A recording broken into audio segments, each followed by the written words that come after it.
was asked if I wanted to give a TED Talk for TED Week, and the first thing that came into my head has nothing to do with what the topic of my speech would be or even what day I'd be presenting. The first thing that I thought of was, do I have to memorize?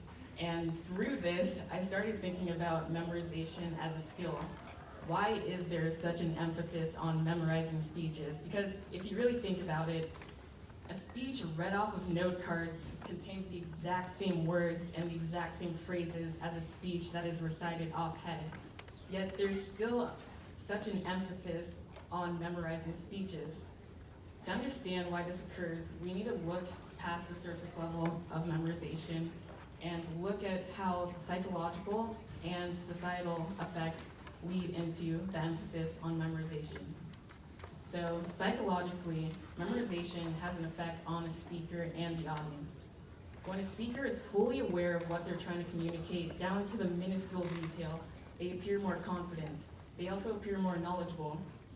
This then leads the audience to see them as credible. And when the audience sees a person as credible, they become more receptive.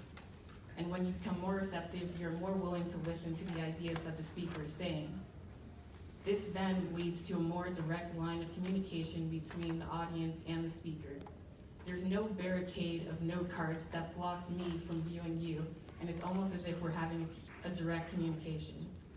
So when you blow memorization up onto a larger scale in terms of society, we can see how memorization has impacted societies and has influenced different ideas. Whenever a public figure is asked with giving a speech, the way that they deliver the speech holds tremendous importance. And this is seen throughout history and in the most notable and recognizable speeches, such as Martin Luther King's I Have a Dream speech or Winston Churchill's We Shall Fight on the Beaches speech. These speeches were delivered with such confidence and zeal that it strengthened their movements and rallied support for the cause that they so desperately strive to push in society. So with these speeches, had they been presented in any other fashion, they might not have garnered the support that they so desperately needed.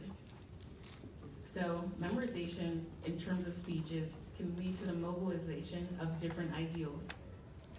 So yes, it is true, a speech that is read off of note cards or a teleprompter does in fact contain the exact same words, the exact same phrases, the exact same sentences as a speech that is memorized. But memorization can make a tremendous difference. Memorization leads to a direct form of communication.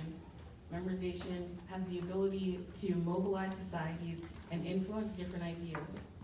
So, the next time you see yourself forced to memorize by one of your teachers, or in my case, by TED Club, just know that memorization is more than just some unimportant skill.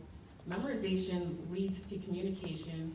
Memorization is a skill that leads to communication, a skill that leads to mobilization, but most importantly, memorization leads to understanding. Thank you for coming to my TED Talk.